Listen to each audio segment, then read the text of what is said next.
Hello. So I haven't got anything specific I'm going to talk about on this live stream, hence the title. Come and have a vape with me. I'm sitting here vaping, and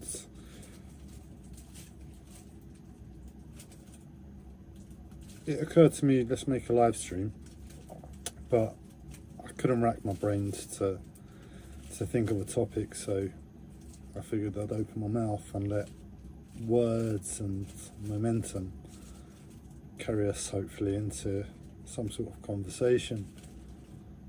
Yeah, so the vaping, it's a balloon,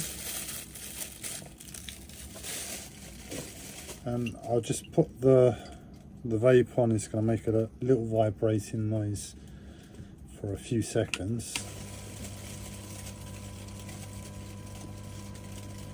What it is, it's a heating element, and then on top of the heating element it's got like a little metal plastic chamber, and in the chamber you put herbs. So I've put CBD hemp in there, for instance, marijuana.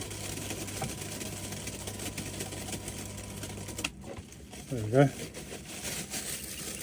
So I'll put marijuana in there. I'll show you. That's the chamber.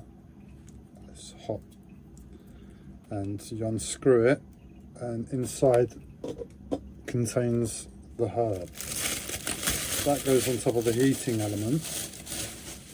The herb gets hot and it releases vapor, and it holds it in the bag so air gets blown through the herb. It goes into the bag, hence why it's a bit smoky, and it's contained in there, and it's inhaled. It's vaping, but actually healthy, not questionable. Is this any good for me? Why does this taste so sweet and there's no sugar in there? What's going on in this world? No, it's just a fresh, straight herb. I've tried vaping, I've got a vape, but it's too sweet. If it wasn't sweet, it would work. That's what smoking's like. This isn't sweet. This tastes like herbal smoke. Exactly like herbal smoke. You know the smoke machines, you've been there and you've taken a puff, an inhale of smoke from a smoke machine. I don't know if anybody's had that opportunity. It's not the nicest experience. You get the smoke sensation, but you also get a horrible taste. This one, it's not nice. It's not that unpleasant. It's just a herb, and you can put other herbs. I've got my little herbal collection. I'm just not in the place to be sensitive to anything else than just say, yeah, let's put some marijuana on and smoke that.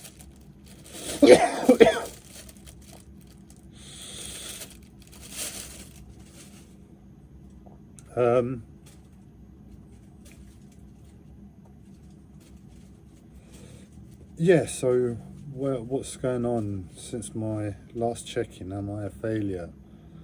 Well, I haven't been able to do any more. I'm not disheartened, because this matters so much to me, and I'm so serious about it.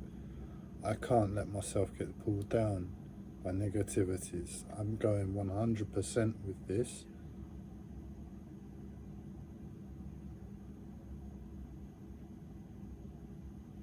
And if it's today, if it's tomorrow, the day after, next week, next month, God forbid next year,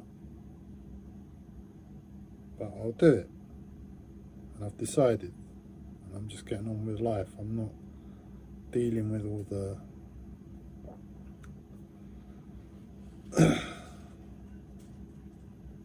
drama and the fuss that life deserves, because that's life. I'm being unreal at the moment. I'm just saying, okay, do what you want. I'm not going to react to a certain extent. And it's not the hardest thing in the world, because you're just not getting sucked into the drama. Imagine all the drama that we normally get sucked into, and for whatever reason you have a reason in your life whereby, oh my God, that just doesn't matter anymore. And it's taken 39 years and a lot of energy and head banging for me to come to this realization. It's been there in the background of, what if we didn't worry? How would life look? It'd just be easy, innit? I got that realization when I was about 22, something like that, 21. And I tried it a bit, but it wasn't me. It wasn't natural. For me, I like to be natural with life. If life deserves drama, give drama. I don't like drama for my life in the first instance, and I will do my absolute best to stay away from it. But if something deserves me to worry about, I think worrying is a good thing in that moment, because life is saying worry. But life is also saying to me right now, don't worry. So it's listening to life. What does life tell you? And life is telling me, for all the experience of my life, I have an opportunity to do something, quite simply. Not only have I been largely alone for 15 years, not only have I been tormented time after time through my mental health, my physical health as well, but I've had nothing to do other than pure survival. My mind is wired to survival like nothing else, and survival is going to the shops. This man can go to the shops, I tell you. I have broken walls down to go to shops.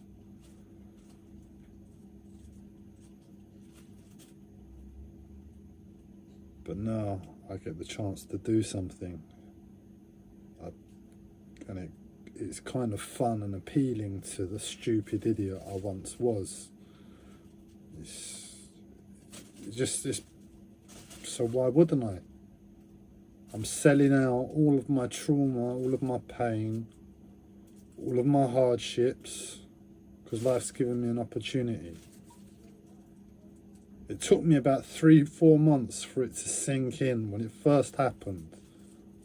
I realised I have an opportunity in life. All I have to do is write down some numbers and some code.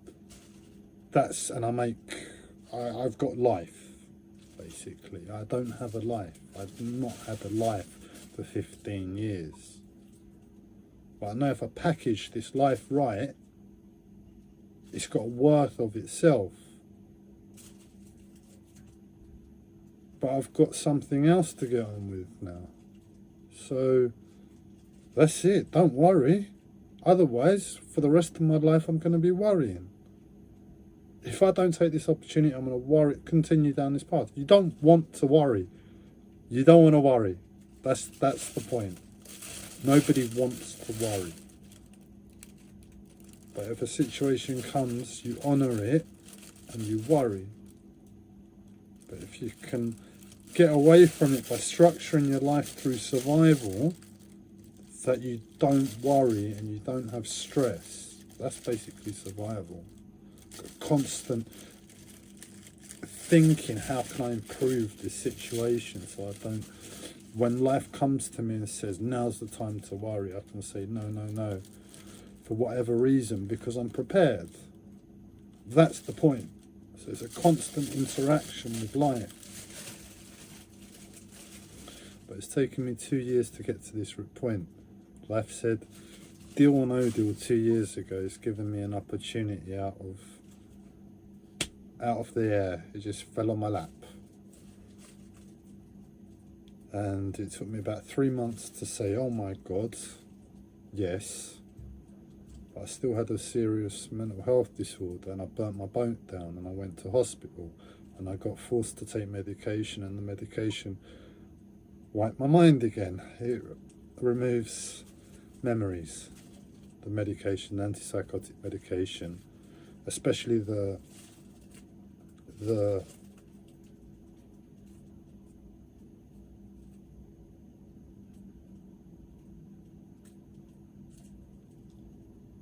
I was going to say it, but for the first time I realised people might be watching this video in the future, and I've got to change the way I speak. It's not that it's depressive, but you don't want to hear it. You don't want to hear that I went to hospital and I had to be forced to take a medication and it wiped my memory. It basically robbed me of £1 trillion. I found AGI, perfected code. It was so simple. I took it from spiritual wisdom, and it just overlaps, and I had it in my head. I could see it clearly. You could feed it a dictionary and it would understand the internet. But it wasn't meant to be. And the medication is the medication. That's the world. We all have shit that we get put on us that we don't realise. It took me 35 years and interrogation by my mental health of what it means to be racist before I realised, oh no, in this world it must be terrible to be anybody else other than a white man. White privilege is blinding. And especially some tribes have had it a lot worse than others, and shamefully more than anything else, it's been at the hand of the white man. So it took me 35 years to see life from the perspective of another person that hasn't necessarily got the freedom that I was born with. I was born with a silver spoon in my mouth compared to a lot of human beings on this planet. And it's my job to do good with that. But I can't do it if my memory gets wiped all the bloody time.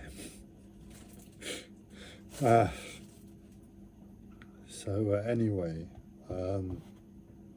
I sussed it, AGI.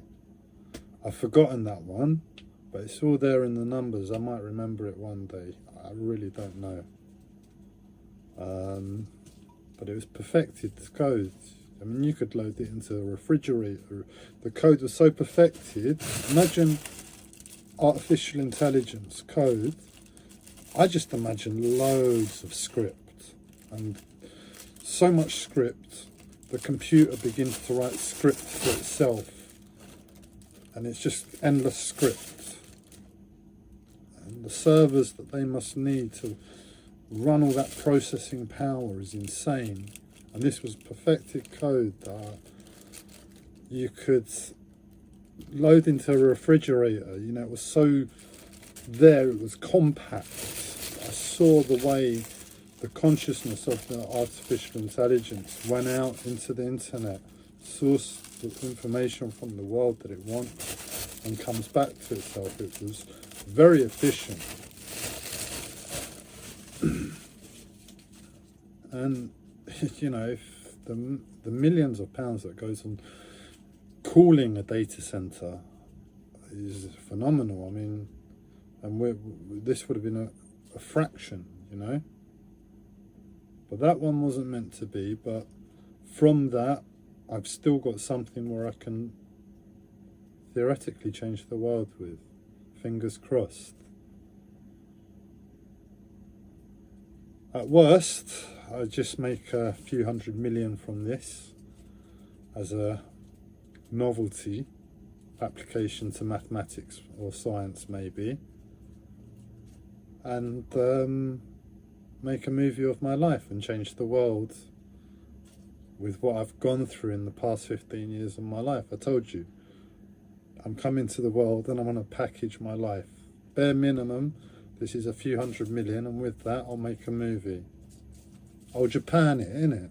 That's what Japan does. That's what the Japanese do. After World War II, I think it was geography class in school when I got told this.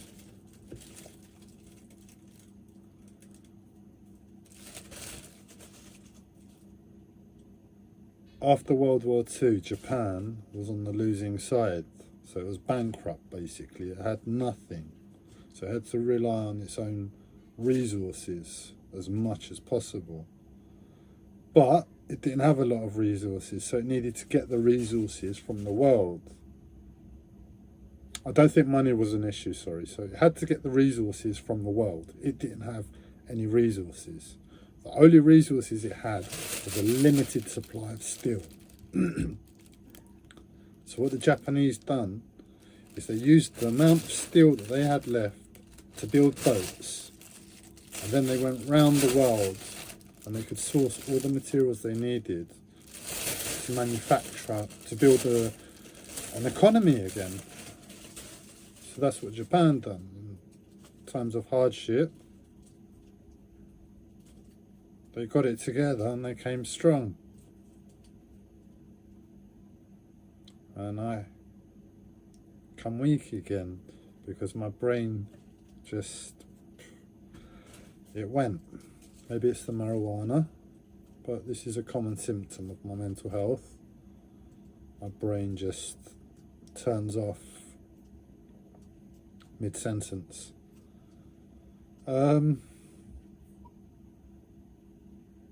But I'm hoping that you still got the analogy, the point I was trying to make there.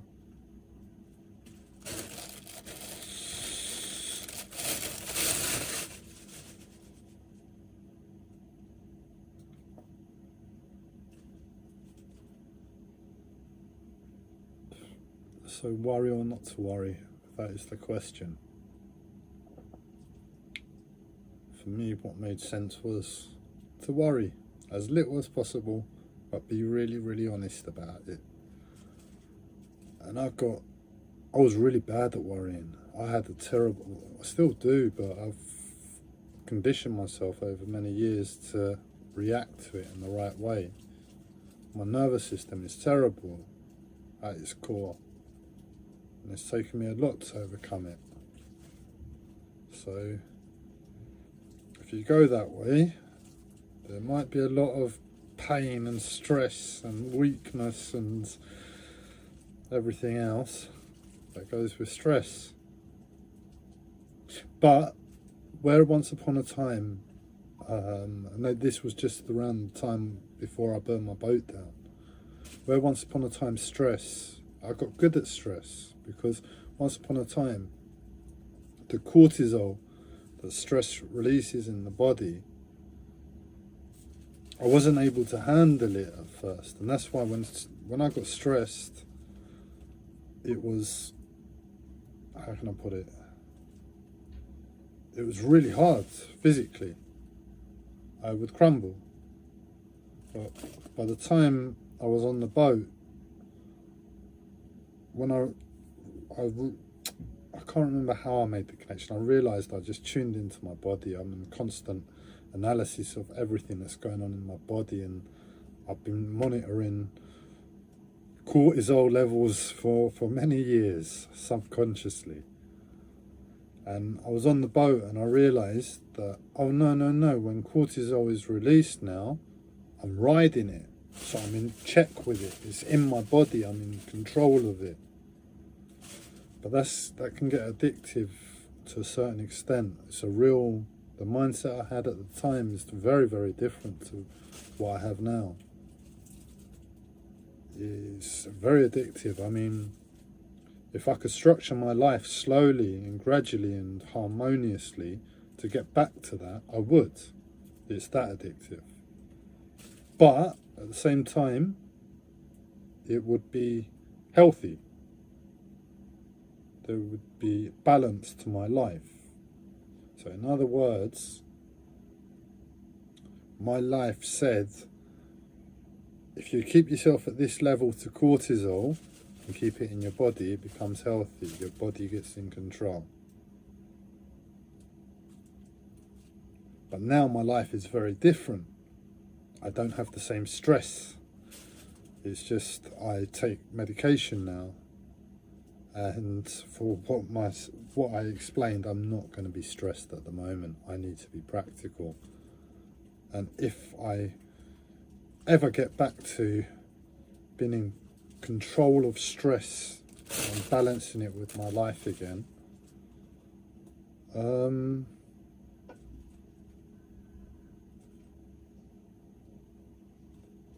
it will be a good thing, but it's not the world. Well, it is. It is kind of the world. It's where you want to be aiming for. You want the world to be your body, our bodies. Our bodies are everything. But you don't want to be stressed all the time. That's not a good thing for a start. And secondly, you can't hold to it, because in honesty, in that place, you don't want stress, you just want peace. So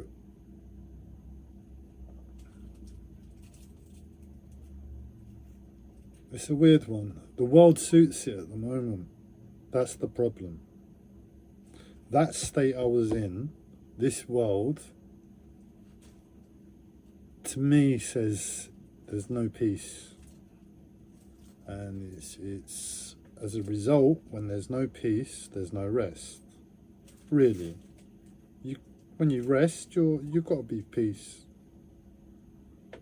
I haven't been able to rest for a long time. I work through rest, and it's not the same, not at all. It's a different life.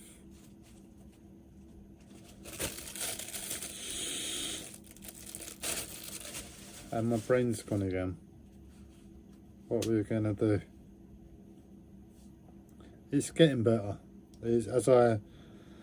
What happens is, as I fix my physical body, I'm constantly working on my physical body. As that gets better slowly after my last hospital admission.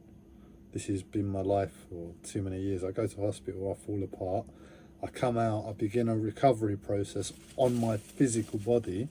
As my physical body improves, I physically feel better, my mood and confidence improves to the world, and all of a sudden my mental health isn't a problem anymore. So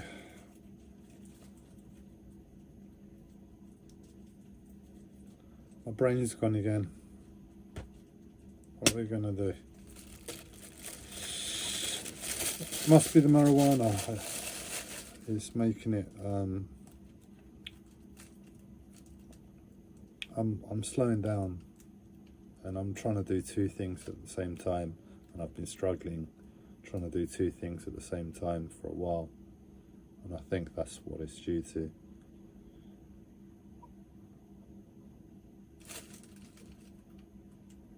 Anyway, I think it's time to press end. Good vape? Not so good? What do you reckon? Come again? Should we do this again? Alright, let's see.